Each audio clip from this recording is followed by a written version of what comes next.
Stay tuned for the Joan Quinn Profiles. Joan served the state of California as a member on the Arts Council and on the Film Commission. She was formerly on the Architectural Commission and fulfilled 2 terms on the Fine Arts Commission for the city of Beverly Hills. As an editor for Andy Warhol's Interview magazine, Condé Nast Publications, and the Hearst Corporation, Joan covered the world of fashion, the mysteries of food, the excitement of theater, and the international art scene. She continues to find people who are on the cutting edge of their professions. Here's Joan Quinn. Hi, I'm Joan Quinn, and welcome to the Joan Quinn Profiles. We're taping here at the Hollywood Museum in the historic Max Factor building, and it's on Highland Avenue in the heart of Hollywood. Our guests today are lyricist Heidi Powers and composer Serj Tankian. Writer, producer, lyricist Heidi Powers has a BA in writing and a BFA in theater directing from the University of Michigan. She's written for the 2014 and the 2013 Hollywood Fringe Festivals, where her plays have taken home all kinds of awards, right? That's right. You said you've written or you write to fight crime? I love that.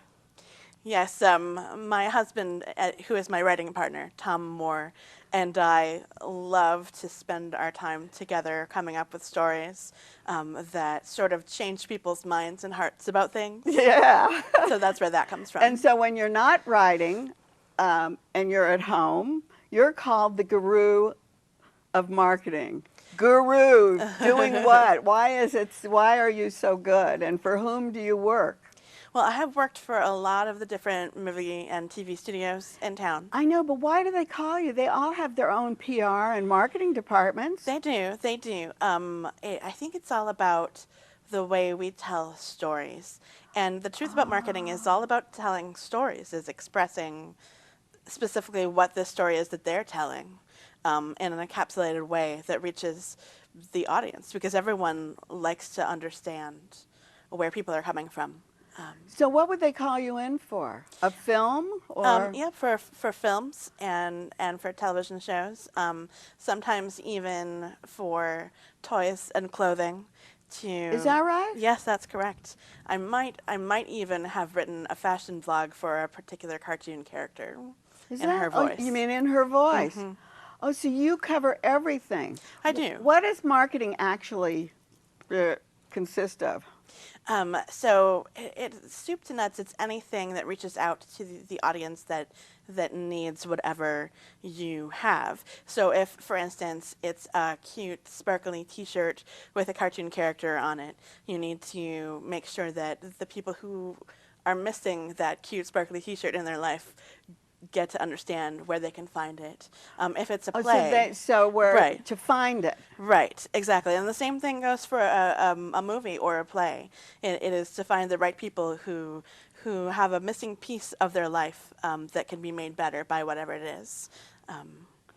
And how do you get that out? How do you get it out? Oh, it's very tricky, and it really depends on it on the project. I learn something from every. Say a play, because you have these 2 Hollywood Fringe plays that are great. Yes, so the play that was most recent, Bronies, the musical. And what was the other one? The Real Housekeepers of Studio City. Right, that's right. Yeah. Okay, go on. And to find the audience for Bronies, we not only had to target fans of My Little Pony, which is sort of what the show's about, but fans of all kinds of stripes. So we had to imagine all of the different, ways you could reach them on social media or in person at meetups, or if you can, it's you have to really think, not to be trite, but outside of the box, because people like to have a message delivered to them that's very personal.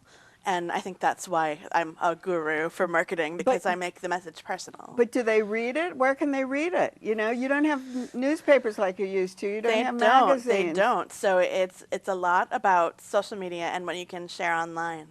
Is that basically what you do? It's really, a lot of it. It's figuring out how to tell the story of the product or the play in a quick way that grabs people. Okay, you mentioned the Real Housewives of... Oh, the housekeepers. the Real Housekeepers of Studio City. How did you get that idea? So actually, our composer partner, Joe Green, had been wanting to do something that played on old sitcoms, and he loves the idea of vintage maids like Rosie the Robot and Nell from like all of those great sitcoms. Yeah. Tony Danza from Who's the Boss, and so we came up with this sort of Mary Poppins like story of a reality family that wants to take their show to the next level, and they need a housekeeper to help do this. And in this fictional version of Studio City, where all TV characters live, the people who'd answer that call would be Rosie the Robot or Lurch from the Addams Family. So it was sort of like a revisiting and a celebration of the memories we all formed when we were so young watching things in syndication. And it was so great because it was one of the winners. And then Bronies, where did that idea come from? Actually, that idea came from my niece and nephew, who are teenage bronies themselves. What are bronies? So bronies are fans of My Little Pony, and for the case of our show, we're calling it The Pony Show. But they are adult fans and late teenage fans outside of the usual target audience, speaking of marketing. Yeah. These grown men mostly who are finding joy in the sort of acceptance and love in the stories that are on the show. And it's a musical. So we'll talk it's a about musical. Bronies because it was the winner of the 2014 Fringe Festival, and I went to the Lounge Theater where it was playing, and the lines were around the block. I couldn't even get in to see it. Yeah, we sold out the entire run, actually, almost before we opened. And now you're doing it again. We are with the Third Street Theater, a really remarkable company. We're very lucky to work with them. And they have a company at the Third Street Theater? They do, yes. See. Do you have a company We that do. you worked on? We're called Oddbird Theatricals, and Yes. we're presenting it in combination with Third Street. Oh, you are. So are you the artistic director of Oddbird? Oddbird. So there's sort of three of us that work as artistic directors, and that would be Tom, my co-writer, and Joe, our composer. And so you wrote the lyrics for Brony, and Joe Green wrote the music. That's correct. What kind of music is it? It's just really warm, delightful, very musical theatery, but modern at the same time. And so do you write the lyrics first and then he does the music, or the other way around? It's tricky. It depends on the song, but often we will discuss the idea for a song together first, and then we will go through and write concepts for lyrics, and then go over that, and inspired by whatever music we might edit. But it's often such a back and forth. It's almost never the same. Are you always together in the same room, or do you do it separately and then he comes in and... As writer-lyricists, my husband and I are always in the same room, but we only meet up with Joe maybe once a week to check in and right? work. Yeah, so we work separately and then we come together. It's a very nice ebb and flow. Are you musical? I mean, do you play an instrument? I do play an instrument. I think I'm lucky that I have the history of that, because it helps me in writing lyrics and understanding rhythm to come up with different things that he can then play with, so that our songs really sound wildly different sometimes. So you don't give him the melody? Not the melody at all, but I do give him a lot of ideas for rhythm, and we play together with a lot of fun with rhythms that way. When Bronies goes on stage, you have a lot of costumes. What kind of costumes? Oh, they're beautiful. We have these pony goddesses. They're the spirits of goodness. They're creative muses, and they are wearing very Dream Girl inspired, spangly. And do they sing colored like dresses. the Dream They sing Girls? incredibly, and sometimes the idea is that the pony spirit may come to you in a cartoon, or it may come to you in yourself. And when it comes to you in a cartoon, they have puppets. I was going to say you have a famed puppeteer working for you. We do. His name is Russ Wacko, and he designed the puppets for the television show Community and for the Simpsons puppet episode, and he designed our pony puppets, and they're just tremendous to watch, of very expressive faces. Does he come on and do the puppets? He doesn't. Our pony goddess actresses. The goddesses use the puppets. Yes, they do. So they go back and forth from being these very light and joyful puppet characters, and then being these incredible divas. It's a very broad range and very exciting to watch. And what is the story? So the story is about three outsiders, sort of a nerd, sort of a jock, and sort of an artist, who all feel that something is missing in their life, and they find meaning and purpose and love and even each other through these cartoon ponies. It sort of is they the story find of each other. Yes, exactly. It really is an allegory about fandom and the way that modern appreciation of art and pop culture brings together communities in many ways that other things don't. But it's really what you're talking about, bringing together community and marketing something or getting the word out, really, isn't it? Exactly. And it's a story, as I recall, of against bullying. Yes. To bring those social mores to the front. Yes. To the front. One of our lyrics in our song is love what you love. It's about embracing who you are and what makes you tick, and not hiding that from the rest of the world, because what we love makes us beautiful, what we love makes us special, and it's really lovely to tell this story and share it with the world. I'm so glad you came and told us about bronies. Well, I hope you'll come join us. I never knew about it before. It's pretty interesting. It really is. There's a terrific documentary I recommend called Bronies as well. It's on Netflix. Okay, we've got it. Thanks, Heidi. Don't go away. We'll be right back with composer Serj Tankian.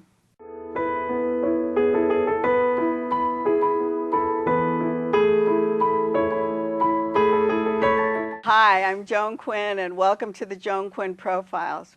We're here taping at the Hollywood Museum, and our guest is a multi-hyphenate, singer, songwriter, composer, multi-instrumentalist, record producer, poet, political activist, Serj Tankian, who was born in Lebanon and now resides in Los Angeles.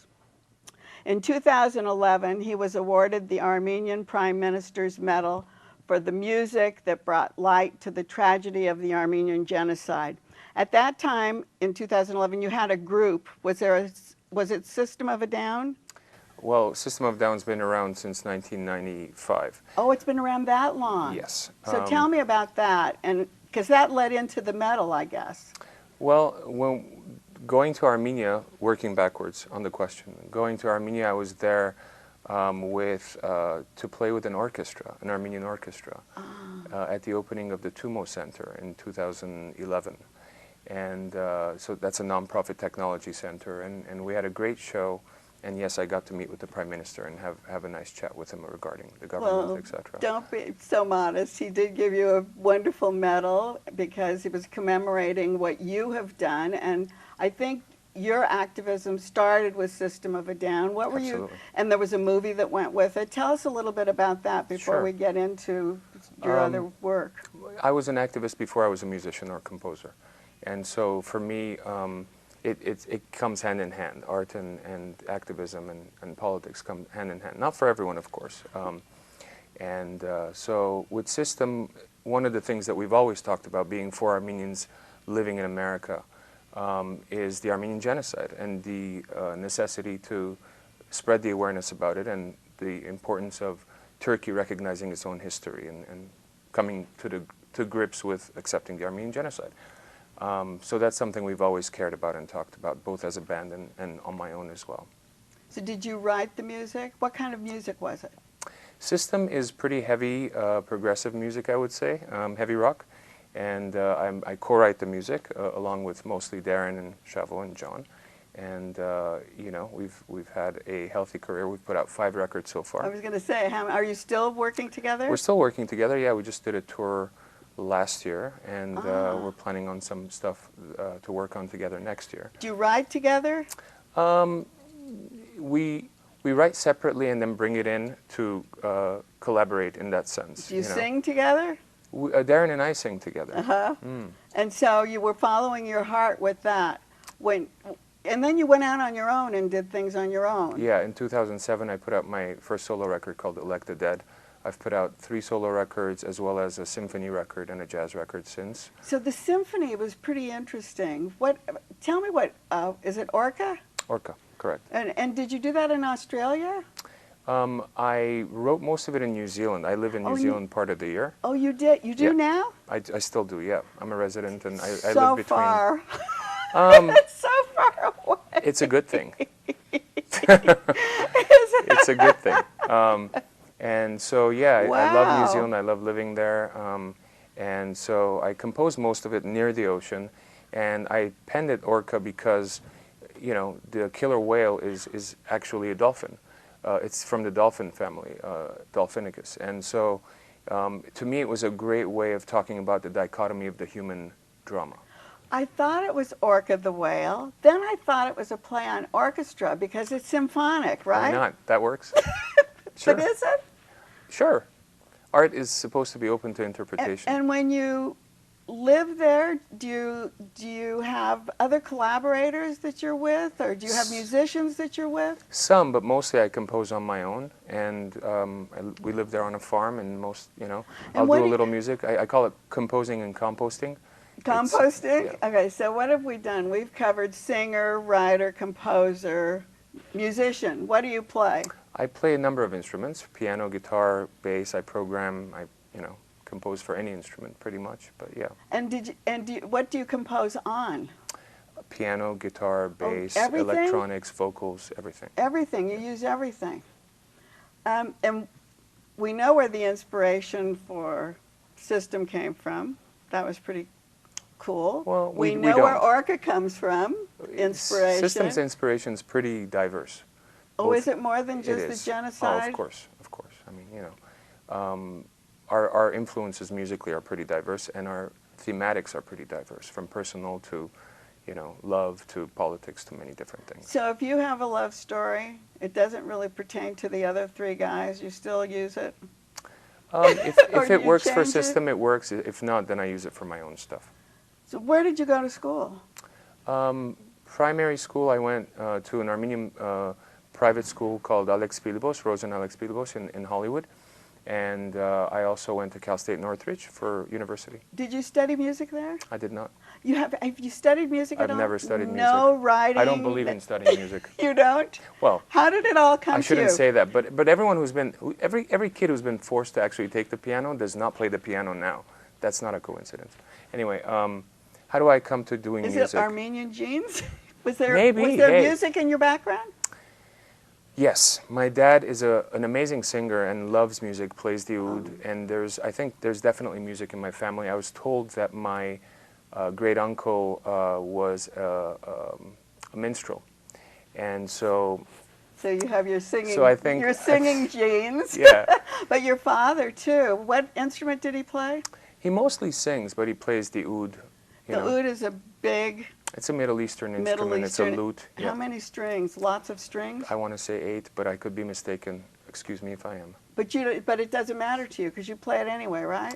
Well, I don't play the actual the oud instrument. I can, but that's not an instrument I'm used to playing. But I'll compose for the oud, like I can compose for it on the keyboard, MIDI compose. I see. So tell me how influential the folkloric Armenian music has been in your work. It's been an important kind of upbringing because I grew up on Armenian music as well as Greek music, Arabic music, European music, as well as rock and everything else later in the years. But you grew up here.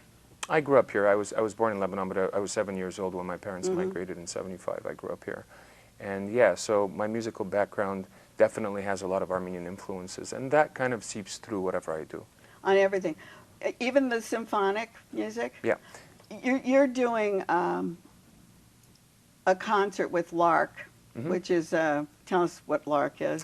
Lark is a musical society and a school based in Glendale, California. They do a tremendous job teaching kids how to play music and be part of the Armenian arts community.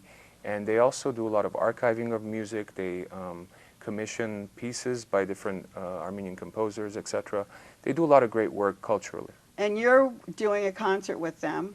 Yes, they're playing a few of my pieces. They're playing Act 1 and 4 of Orca and a new symphonic piece that I've co-written with a friend of mine called 100 Years. So 100 Years is the celebration or the bringing to light, the commemoration of the Armenian genocide.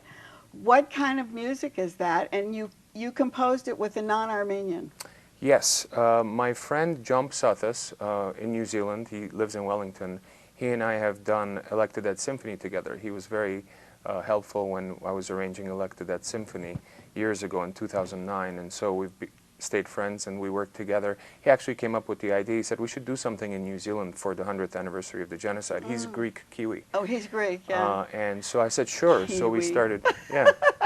So we started composing together, and we came up with 100 Years. It's a beautiful piece that combines ethnic instruments with orchestral instruments.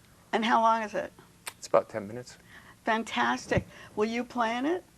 I've composed it, but I won't be playing it. You won't be playing in it. And who will conduct Orchestra. it? I think Voce Barsumian Barsumian? from Lark. The other thing, along with your activism, you've been very, very helpful, in fact, hosting fundraisers for ORAN, which is, I don't know where it's based. It's based here, and it does work Both in here Armenia. in Armenia, yeah. Tell us what ORAN means. ORAN is a nonprofit that does some great work in Armenia, providing a place for kids to go after school, providing them with meals, keeping kids off the street in a lot of cases, economic orphans, etc. And they also deal with the elderly as well, who need some nourishment, So they have etc. a big encompassed thing that they take care of. They have a center in Yerevan as well as in Vanatsor, and they do some great work in Armenia. I work with a number of really great non-profits that work with kids and the environment and whatnot in Armenia. Which is great, because you donate a lot of time, and I think in our community and the community at large, you're a big star, and we need someone like you to further, you know, the story of Armenia and Armenians. But besides that, you further music by bringing so many more interesting things to the plate. Thank you. Your background. And besides ORAN, which means what? You know what it means? I know what it means. Can I tell you? Yeah, please. Haven. Haven. Oh, yeah. Haven, so it like encompasses, it takes That's care right. of those Perfect. people. It's a haven for them to go to. Because I was like, what does ORAN mean? And the Hovhanessians started it, right? And That's they're right. fantastic. Armenia, yeah. And Armenia, I think, has always been interested in art. Mm-hmm. And I know the after-school programs took care of a lot of art and did a lot of art. And they do fundraisers here in Los Angeles, Yes, they do. which you're hosting, one of the fundraisers. But also, talking about art, you're donating one of your pieces Correct. to be auctioned off. You're an artist as well. I didn't add that to the hyphen. Another hyphen. Yeah. Wikipedia is going to overwhelm everyone. Where are you? What are you? How are you painting? What are you painting? I started painting last year, actually, and for me, the connection is music. So for me, I wanted to see how musical pieces looked. So I started with the music. So I would write a piece of music, and then I would paint that piece of music.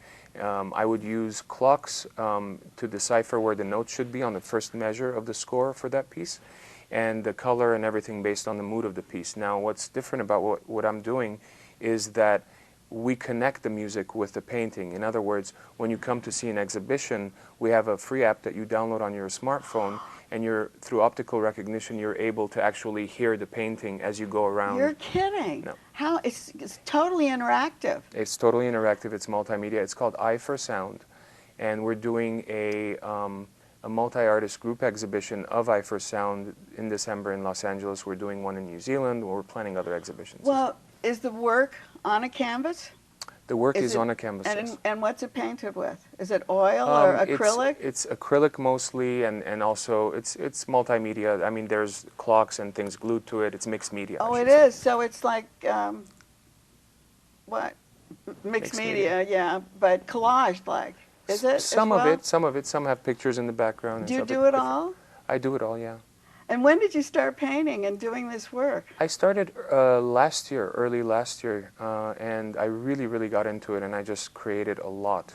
And but they're each corresponding with a piece of music. So So do you write the music first and then do the painting, or do generally the painting? music comes first. Music yeah, comes because first. that's where I come from. Obviously, that's my background. So by doing the music first, I get a better idea of the visuals that I'm supposed to create. Okay, so you're donating a piece to ORAN, to that To auction fundraiser. off, yeah. Okay, so what happens? They get to buy a piece, a canvas that's collaged or painted, and then how do they hear the music? That's a good question. So they'll auction off the piece that I'm donating. This one is called Jazz 'Em Up, and it's a very bright, colorful piece, and the music that is associated with it is a beautiful jazz piece. And so the way that whoever ends up buying that piece and putting it in their own home or office, they can basically go and download the free app and look at the piece and be able to hear the music from their smartphone. From their phone. And no one else will be able to listen to it. Well, what if I want to hear it too, and you're showing me this piece, and how do I hear it? You don't. Oh, I don't. It's very personal. It becomes very exclusive in that sense. I mean, there are pieces where there are certain pieces that we've made lithographs from, so multiple people can buy it and experience it, but not all the pieces. But if they are multiple pieces, do they all still have to have an iPhone to hear it, or? They have to have a smartphone, not just the iPhone, but Android works as well. Is that right? Yeah. So many people can have the same piece, and a couple of them. But they can all have a have lithograph. their own. Well, Yeah, they can have a lithograph. Yeah, one person can have the original, obviously, Right, and some of which I'm keeping. But there are a few pieces that we have lithographs or giclées of that people can, multiple people can hear the same music. But that's why we do the exhibitions. The exhibitions are so that people can come and experience the music associated with the paintings. So when you go into the gallery, will each person be given something? Headphones. They'll be given headphones. Yeah. If we do invites, we usually tell people to bring their own in-ears or a pair of headphones. Otherwise, we'll provide it for them. Okay, that's the other thing. If I come to your house and I want to see it and you have your own phone, could you give me earphones and we could experience it together? Yeah, but don't tell everyone to come to my house. Okay. No, come on to my house. Right. Thank you, Serj, for being with us My today. pleasure, Joan. Thank you. Very much. And thanks for watching the Joan Quinn Profiles. Keep writing to my email, jaquinn1@aol.com. See you next time.